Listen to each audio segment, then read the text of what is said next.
Então, bom dia a todos e a todas. Nós somos da Cátedra Alfredo Bose de Educação Básica da USP, ligada ao Instituto de Estudos Avançados, o IEA, da USP, né? O objetivo da cátedra é contribuir para políticas de formação e reconhecimento do professorado da educação básica no país. E, especificamente, eu e a Tatiana, minha colega que está aqui hoje conosco, vamos fazer essas entrevistas relacionadas ao coletivo de estudos Formação Docente para a Transversalidade, coordenado pelo professor Luiz Carlos Menezes.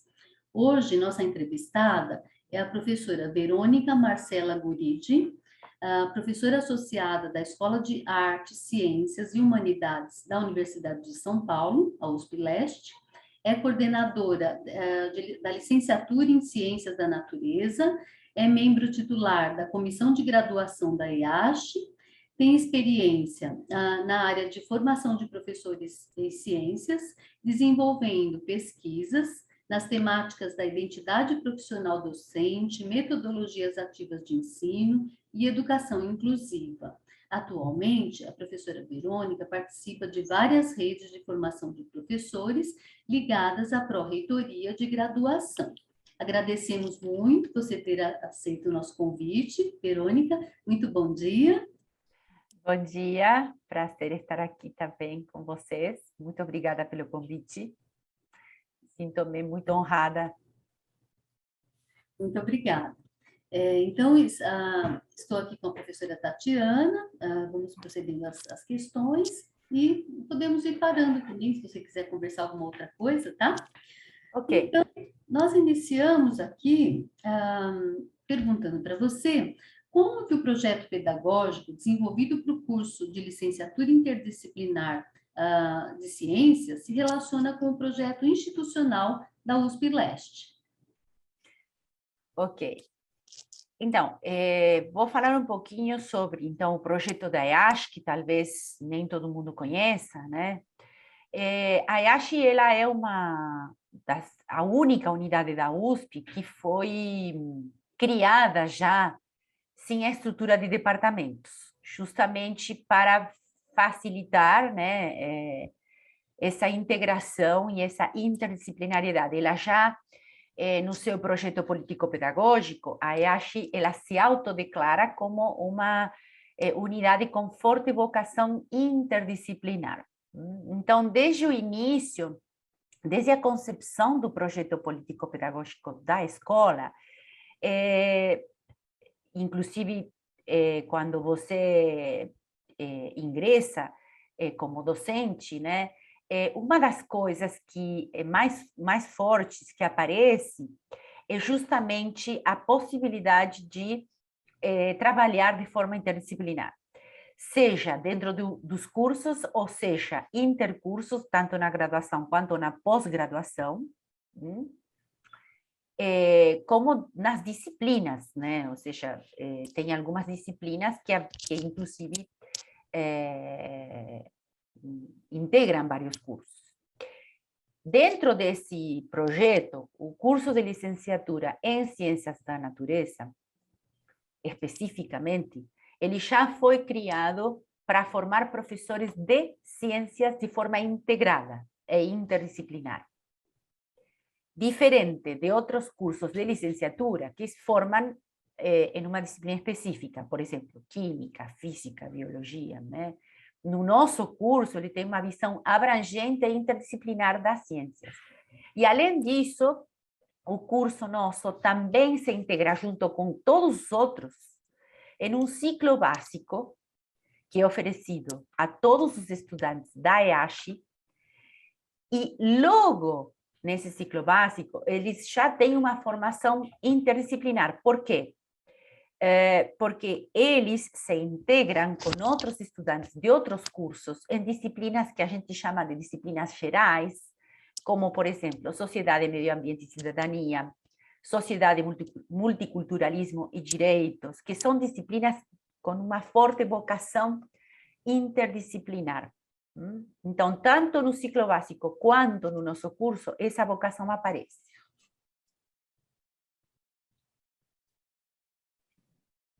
Você pode aprofundar um pouquinho mais de como essa relação acontece com as outras instituições, com os outros cursos, as outras esferas da própria IACHE?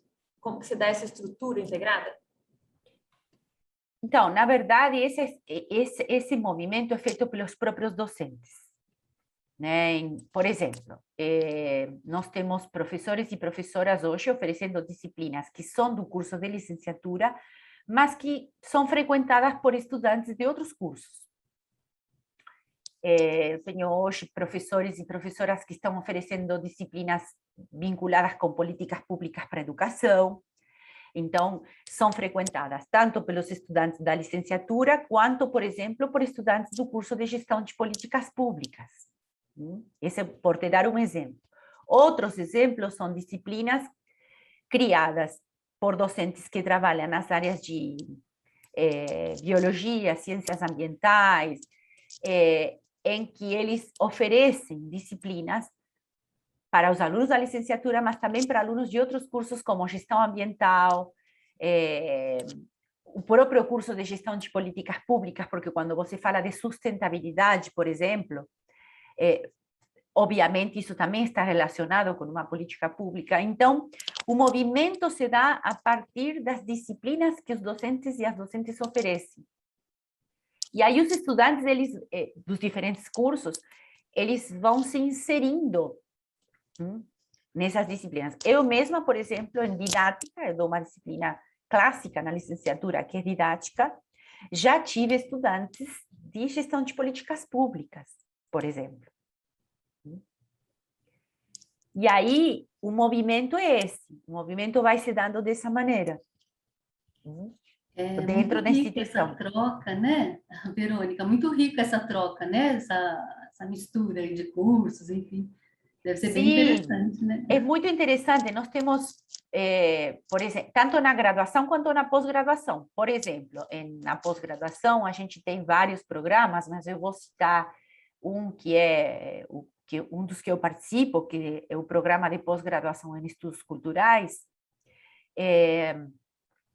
Temos docentes com formações muito diferentes, né? Temos docentes da área da saúde, pessoas da área da educação, da história da ciência, e aí o curso oferece vagas para estudantes com perfis muito diversos. Outro exemplo é o curso de sustentabilidade, que também é um curso de pós-graduação da IACHE. Então, essa integração, esse movimento é muito rico. Ah, legal. Então, mas apesar de ser muito interessante, muito rico e tudo, mas devem ter alguns desafios práticos, né, que você e os colegas enfrentam, né, para implementar esse curso interdisciplinar. Você poderia conversar um pouquinho com a gente sobre esses desafios práticos, assim, do dia a dia, né? O problema maior que eu vejo para implementar a interdisciplinaridade numa universidade como a USP é a estrutura que a USP tem, que muitas vezes dificulta até a forma de contratação de profissionais. Quando você entra na universidade, né, você está dentro da sua área de expertise e a universidade como um todo, ela ainda tem, eu creio, ainda tem estrutura um pouco compartimentalizada. Então, creio que um dos grandes desafios para a gente implementar um curso de vocação interdisciplinar é vencer essas barreiras disciplinares. Uhum. É vencer essas barreiras e essas estruturas, né, que muitíssimas vezes atrapalham mais do que ajudam. Verdade.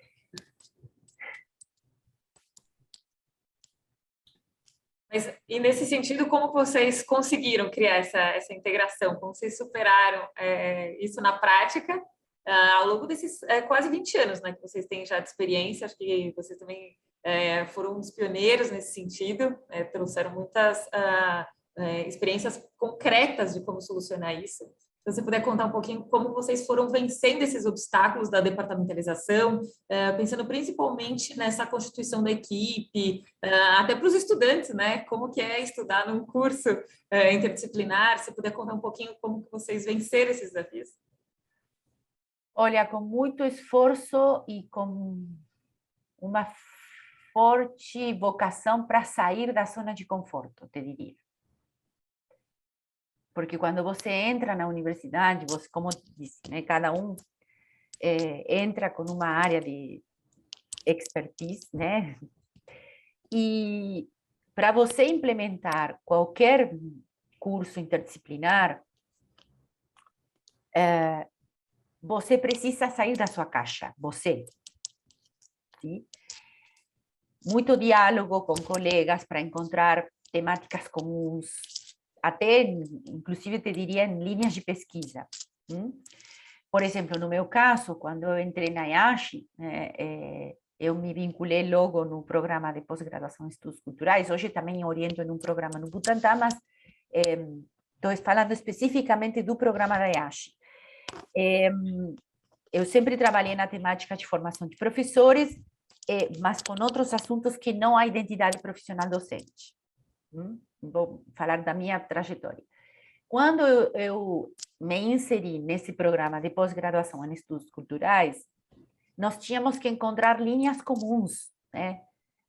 Grandes temas guarda-chuva que pudessem trazer pessoas com diferentes formações e que a gente pudesse encontrar um lugar comum. Então, depois de muito diálogo com diferentes colegas de outras áreas, a gente chegou, né, eu particularmente me inseri numa linha de pesquisa vinculada com as identidades, e dentro das identidades, com as identidades profissionais docentes, que é o que me interessa mais do ponto de vista da formação de professores. Foi fácil? Não, nem um pouco. Porque, inclusive, eu tive que começar a explorar outras linhas de pesquisa, outros referenciais teóricos, que me tiraram muito da minha zona de conforto, como eu te disse. Mas eu creio que talvez seja esse o único caminho que a gente tem. Então, eu diria diálogo e sair da zona de conforto. Se animando a explorar outros caminhos. É a única forma, eu acho.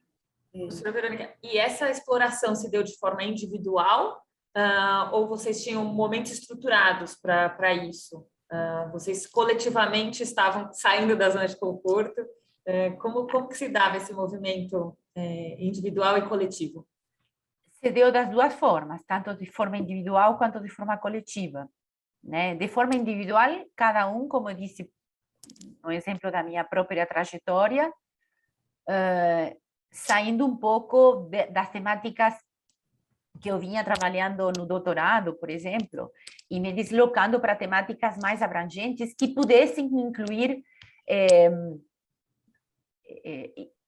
alunos e alunas com outros tipos de perfis, né? Mas também a gente teve muitos momentos de discussão coletiva. Por exemplo, na criação desse programa de pós-graduação, e te diria, praticamente todos os programas da IASH passaram por esse caminho, uma forte discussão coletiva para encontrar temáticas comuns, aquelas linhas de trabalho que definem cada um dos programas. E eu acho que esse foi um dos grandes desafios, porque todo mundo, quando entra, e volto a dizer, um pouco por conta da estrutura que a própria Universidade de São Paulo tem, não só a Universidade de São Paulo, a maioria das universidades no mundo afora ainda me parece que transitam um pouco por esse caminho mais disciplinar.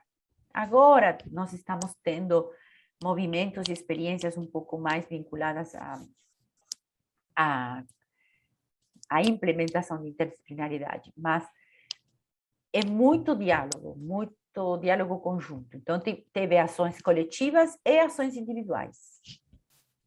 Verônica, eu queria te perguntar, por exemplo, durante esse susto aí da pandemia, né? Porque vocês já estavam indo mais ou menos de uma forma integrada, tinham conseguido arrumar uma maneira de superar esses obstáculos, como você está explicando aí, né? Mas após os primeiros meses de susto, né? Como é que vocês fizeram depois para organizar a forma de trabalho, planejar, dar continuidade nesse tipo de atividade que é um pouco diferenciada, né? No curso interdisciplinar? Como é que foi essa experiência aí para vocês, professores? Olha, te diria que eu não tenho muito a dizer. Continua funcionando da mesma forma. A gente continuou com reuniões, a diferença é que, em vez de serem reuniões presenciais, eram remotas. Uhum. Por exemplo, criação de disciplinas. Durante a pandemia, eu mesma propus algumas outras disciplinas novas com outras colegas, e esse movimento, esse diálogo continua existindo, mesmo que de forma remota. Uhum. A pandemia o que trouxe foram outros desafios para todo mundo, que foi se adaptar a esse cenário de Sim. trabalho remoto, com aquele cansaço característico, com um pouco mais de dificuldade para articular algumas ações, mas, ao mesmo tempo, facilitou outras, porque os espaços de diálogo continuaram existindo. Sim. E a receptividade dos alunos, eles conseguiram continuar acompanhando normalmente os cursos, assim, apesar de tudo? Não, eu diria para vocês que não. Temos casos e casos.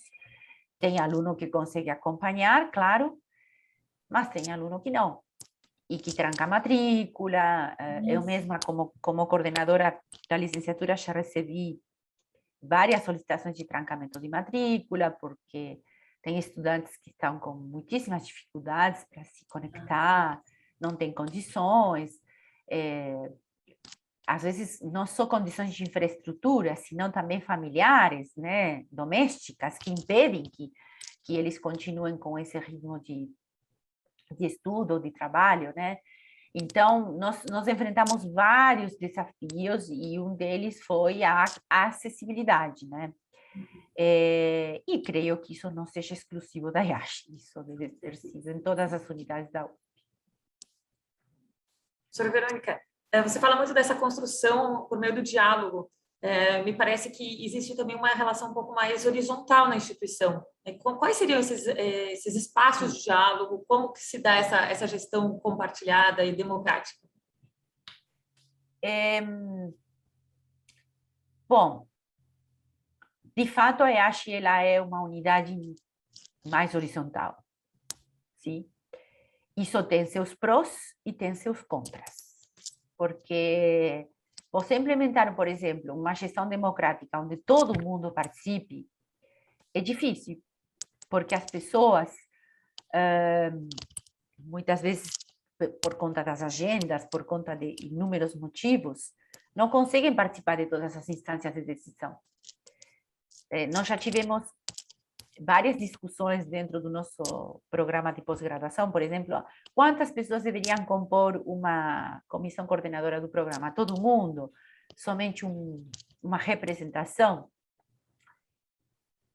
Isso foi, assim, te diria que uma das questões mais cruciais do ponto de vista da implementação da gestão.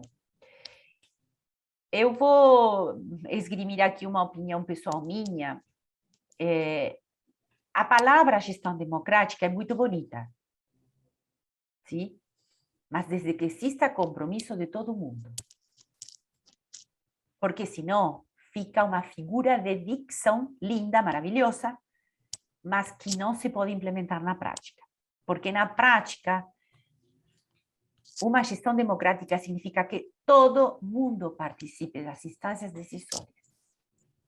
E isso não é o que acontece na prática, mesmo antes da pandemia, né? Porque as pessoas, por inúmeros motivos, têm dificuldade de se comprometer e de assumir, sim, como eu disse, o compromisso de participar das reuniões, de contribuir. Em minha experiência na gestão, eu estou há 5 anos como coordenadora da licenciatura, eu já fui suplente por outros 2 mandatos, eu já fui membro suplente na congregação, mas era uma suplente que participava muito, né, das reuniões, né, porque eu e a titular a gente revezava. E eu posso dizer assim que não é fácil você implementar uma gestão democrática. Não é fácil, né? Nem um pouco. Tem que haver muito diálogo e compromisso institucional.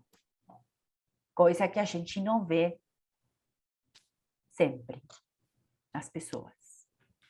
Com certeza. E para além desses compromissos individuais, vocês conseguiram firmar outras parcerias institucionais para viabilizar estágios, para viabilizar algumas disciplinas?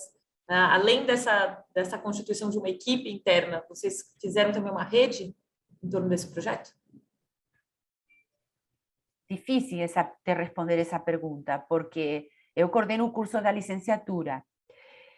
Sim, nós temos parcerias com outras instituições, principalmente temos até convênios com universidades de fora, por exemplo, com licenciaturas com projetos semelhantes à nossa. Temos também parceria com algumas instituições como centros de ciências, parques, escolas, etc.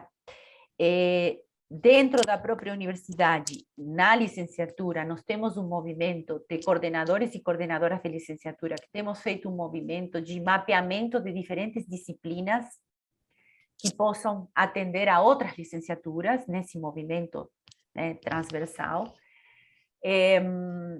Mas eu estou te falando pelo curso que eu coordeno. Eu tenho visto e tenho ouvido experiências de outros cursos, mas eu não poderia te dizer porque não tenho esse conhecimento, né? Eu creio que o segredo está em você ter abertura, em você não se fechar na sua caixinha, digamos assim, né? Eu queria te perguntar, Verônica, porque assim, um curso interdisciplinar, ele se configura a partir de metodologias diferenciadas, como situações-problema, PBL, entre outras estratégias diferenciadas, né? Você que tem contato com tantos professores aí, né, principalmente do curso de ciências, né? Você teria, assim, algumas atividades que eles já realizaram, alguma coisa em prático mesmo, assim, que os docentes têm realizado, alguns exemplos, enfim, alguma coisa que você possa mostrar aí para a gente, ou contar para a gente sobre esse curso? Olha, nós temos sim.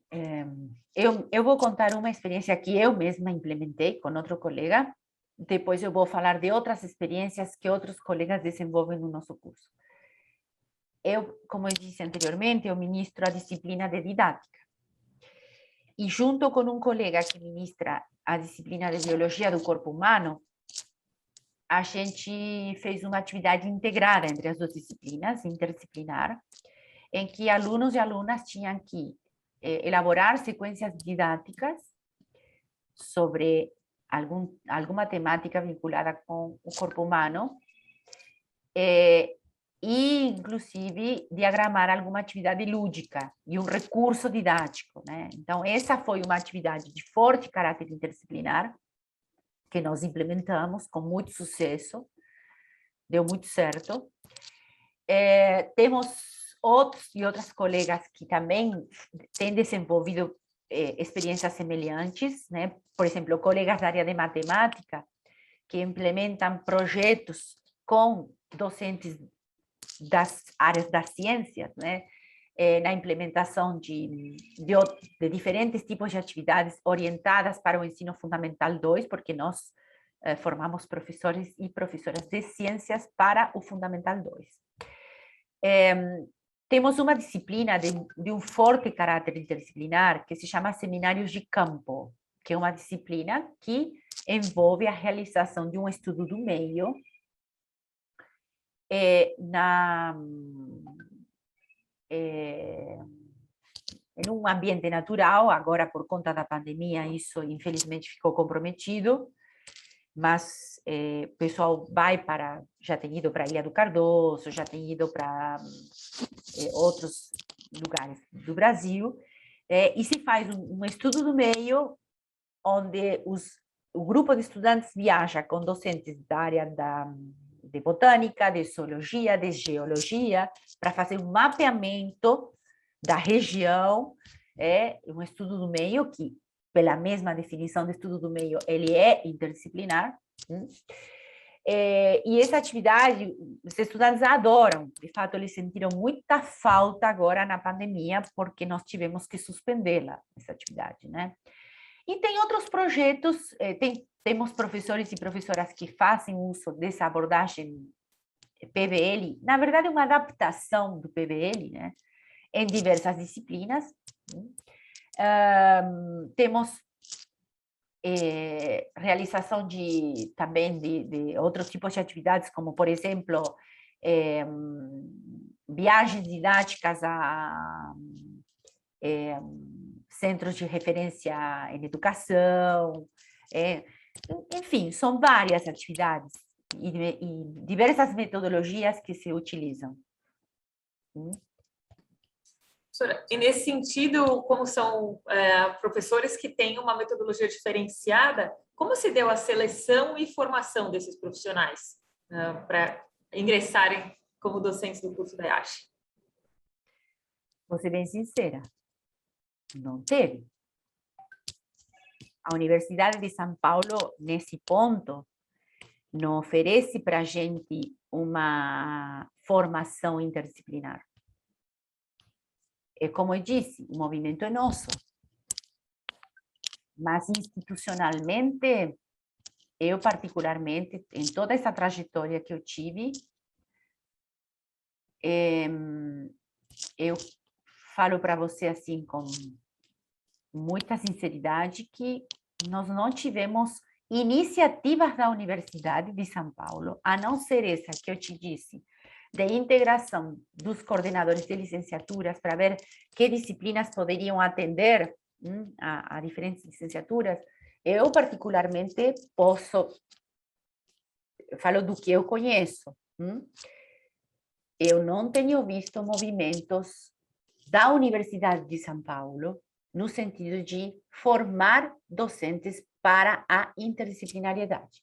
Os movimentos são sempre nossos. Sempre nossos.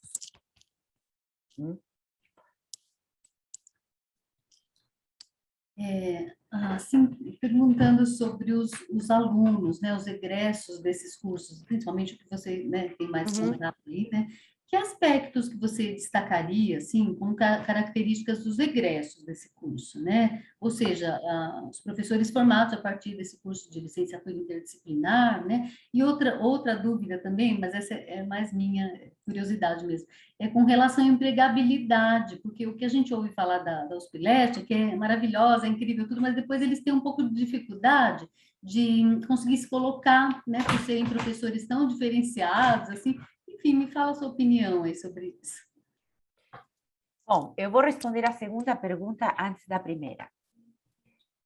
O que eu tenho visto, de um modo geral, com relação aos nossos alunos, é muito desconhecimento por parte de outras unidades da USP do que, de fato, a IACHE faz e os profissionais que forma e como eles se inserem no mercado de trabalho. Porque diria para vocês que hoje nós temos praticamente 100% dos nossos egressos trabalhando. Nós enfrentamos no início, veja bem, no início, enfrentamos algumas barreiras administrativas. Por quê? Porque quando os nossos egressos, que são professores e professoras, vão prestar concurso, nos atos de atribuição, como o nosso curso ainda era novo e não estava dentro do catálogo de cursos, por exemplo, que o Conselho Estadual de Educação ou mesmo a Secretaria Municipal de Educação tinham entre a lista de cursos habilitados, nós tivemos que fazer, sim, alguns movimentos. Mas isso foi, diria para vocês, entre 2010 e 2011. eu estava na suplência da coordenação, não, em 2011 acho que sim, não me lembro agora exatamente, mas eu já participei de várias reuniões, eu já elaborei vários documentos para a Secretaria Municipal de Educação, junto com outros docentes, claro, não sozinha, né? Mas a gente conseguiu, com sucesso, que os nossos estudantes, que o nosso curso fosse reconhecido entre os cursos, né? Que estão considerados cursos aptos, né, na formação de professores de ciências. Nós temos hoje, inclusive, aliás, falo mais, tivemos um parecer positivo do Conselho Estadual de Educação, dizendo que, na ausência de professores de física, química, biologia para o ensino médio, por exemplo, os nossos egressos, eles podem sim lecionar também para o ensino médio. Então, nós temos hoje estudantes que já estão se desenvolvendo como professores e professoras de ciências para o ensino fundamental 2, em escolas particulares e públicas. Temos estudantes lecionando no ensino médio. Temos estudantes trabalhando como monitores e monitoras em parques, museus de ciências. Temos gente trabalhando em editoras, produzindo material didático. E temos estudantes, muita gente fazendo pós-graduação, tentando se inserir na pesquisa acadêmica. Então, essa questão da empregabilidade no nosso curso não é problema, muito pelo contrário. Justamente, aí eu vou para a primeira questão. Como os nossos egressos e egressas, eles têm uma forte formação interdisciplinar, eles têm uma visão ampla dos fenômenos naturais que não se tem quando você faz uma licenciatura em uma disciplina específica. São muito procurados.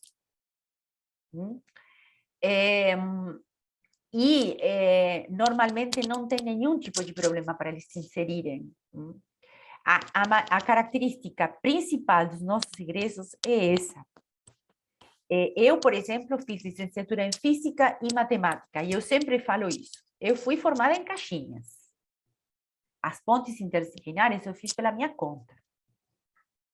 Mas eu fui formada em caixinhas. Eu fui formada na Argentina, mas da mesma forma que se forma muita gente aqui, né? Os nossos egressos não, eles têm essa visão abrangente. E isso faz deles pessoas diferenciadas, profissionais diferenciados. E nesse sentido, essa visão, né, interdisciplinar já é um elemento que a gente poderia falar desses profissionais do século XXI, né, que tem outra necessidade de formação, outro tipo de trabalho nas escolas, né? A escola, de alguma maneira, também está se redesenhando, a nossa compreensão também da ciência está se redesenhando. Que outras competências você acredita que são necessárias para esse profissional atuar hoje na escola que a gente tem, contemporânea, e que o curso interdisciplinar desenvolve? Eu creio que justamente a capacidade que eles têm de transitar por diferentes áreas, sem medo, faz com que eles consigam correr atrás da formação que eles querem, desenvolve muito trabalho em equipe, assim, a capacidade de trabalhar em equipe, porque nós temos muitas disciplinas nas quais também eles trabalham, tem que necessariamente trabalhar em equipe. Em todo o nosso curso, nós colocamos muita ênfase na questão de acolher a diversidade, desenvolver a empatia, tentando se colocar justamente no lugar do outro para você poder desenvolver, né? Aliás, essa é uma das, para um docente, essa é uma condição sine qua non. Então, creio que eles justamente desenvolvem essas competências. Então, quando eles vão trabalhar em escolas, nós temos estudantes que relatam experiências muito boas de implementar projetos, eles têm muita iniciativa, vão nas escolas e já vão desenvolver projetos interdisciplinares, enfim, temos várias experiências, eu não quero me alongar aqui, mas já tivemos casos de estudantes que propuseram projetos sobre temas ambientais, sobre educação sexual, sobre, enfim, várias outras questões vinculadas com as ciências naturais, e que depois eles são convidados a repetir esses projetos, né, em outras instituições também. Então, creio que a formação que a gente oferece, ela possibilita esse trânsito e a capacidade deles desenvolverem iniciativas interessantes dentro das instituições nas quais se inserem. Verônica, a respeito do estágio, você estava falando, eu pensei aqui numa conversa que eu tive com a Tatiana um pouquinho antes aqui, aqui na cátedra a gente tem discutido bastante a atuação desses estudantes, não só de cursos interdisciplinares, né, mas de todos que vão ser formados professores, com relação à atuação deles no estágio.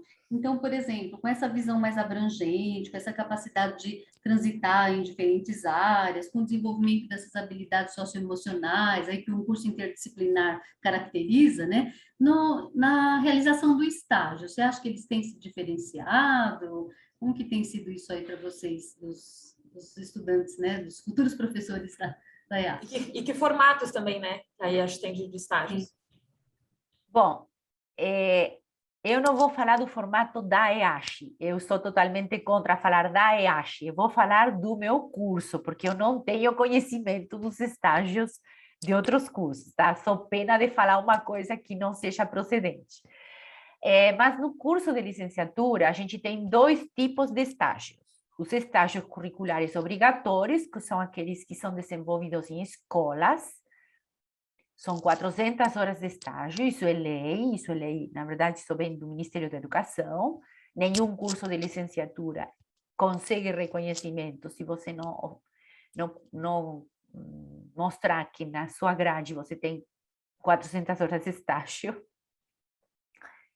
Agora, o projeto de estágios da EASH, da licenciatura, né, que é a única licenciatura que tem na EASH é a nossa, por isso que eu digo...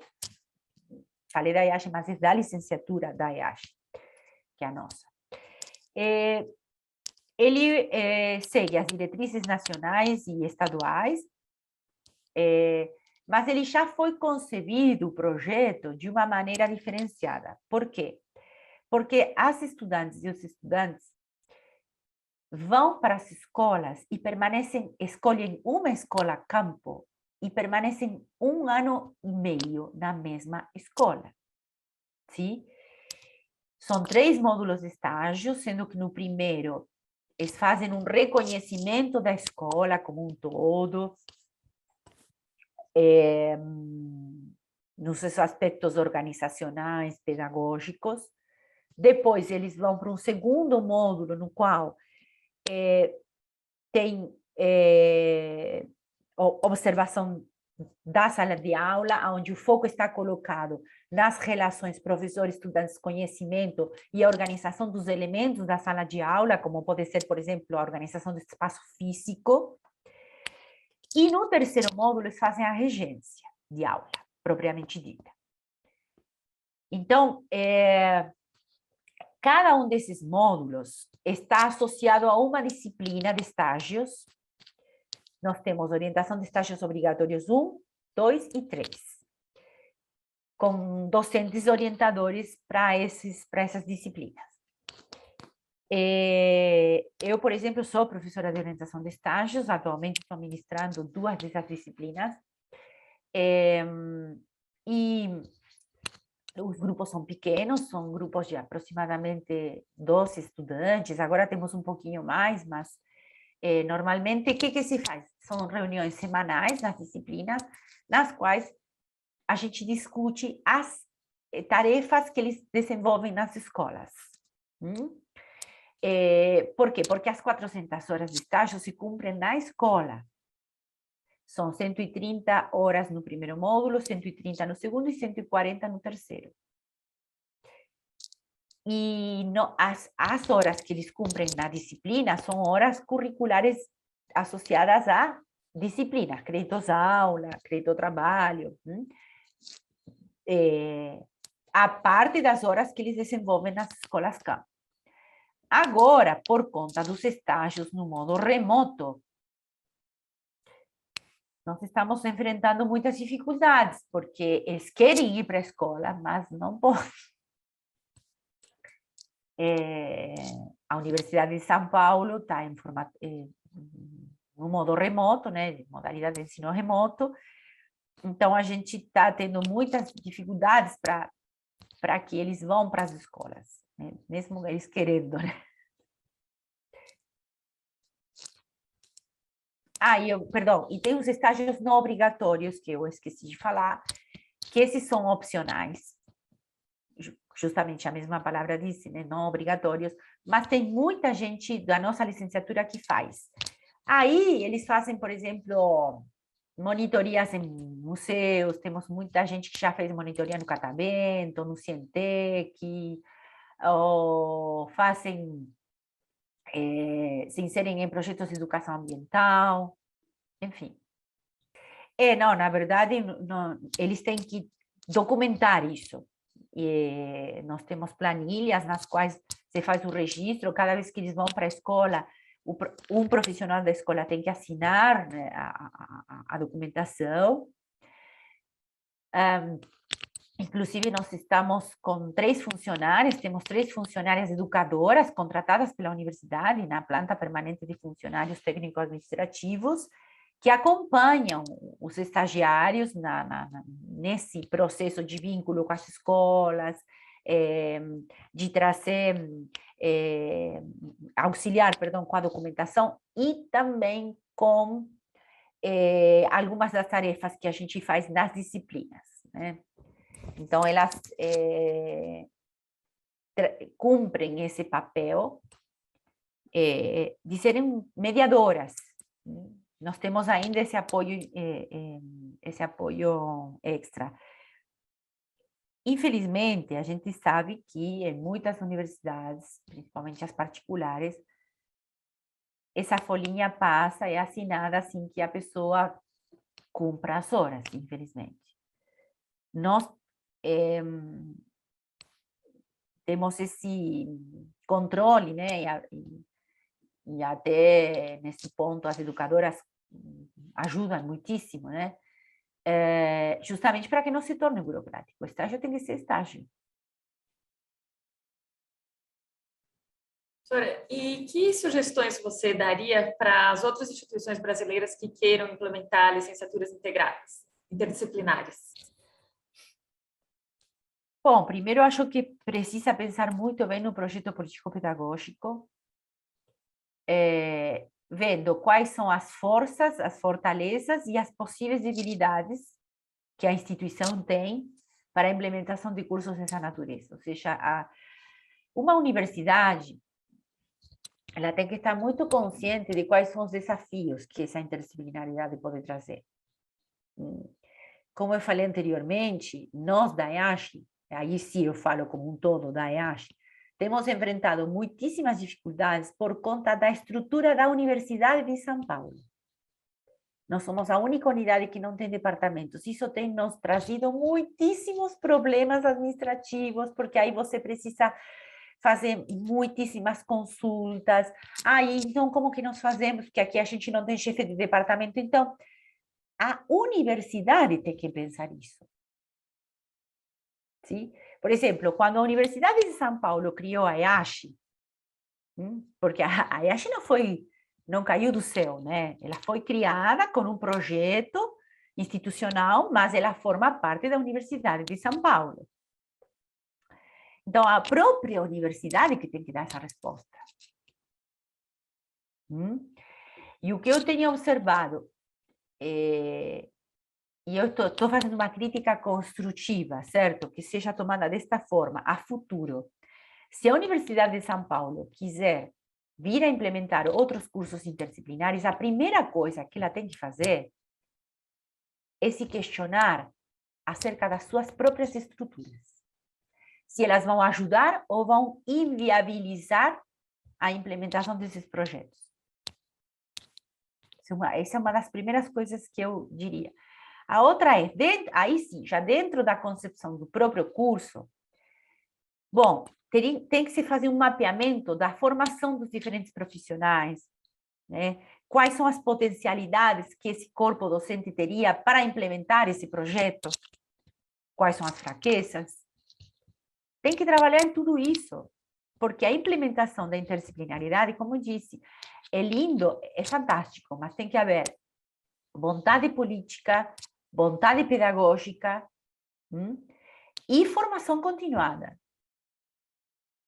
que eu acho que falta bastante caminho nesse sentido, né? A gente não tem uma formação continuada adequada para a implementação da interdisciplinaridade. Eu não sei se eu respondi a pergunta. Ah, com certeza, foi muito rico, muito produtivo aqui nossa conversa, e você nos ajudou muito a repensar algumas coisas, né? Nós temos discutido bastante essa questão da formação do profissional, do professor, né? No ensino superior, interdisciplinar, de uma forma integrada, mas com certeza tem muitos desafios e obstáculos ainda a serem vencidos, né? Para poder implementar tudo isso, né, Verônica? Nós te agradecemos muito, viu, a sua presença, a sua disponibilidade de responder nossas questões aí. Tatiana, quer falar alguma coisa? Também agradeço bastante, professora Verônica. E aí a gente também vai colocar esse vídeo, essa gravação à disposição do público em geral, para que tanto as reflexões da cátedra, né, com os outros colegas, mas também outras universidades brasileiras que se inspirem nessas práticas que vocês foram uns pioneiros, que vocês trouxeram já grandes referências. Então, muito obrigada. Muito obrigada, então, até logo, até a próxima, estamos à disposição, viu? Quando você quiser participar da cátedra também, podemos nos falar. Vai ser um prazer. Conhecer um pouco melhor, né, nosso trabalho, tá? Obrigada, até logo. Até, eu que agradeço pela oportunidade. Até.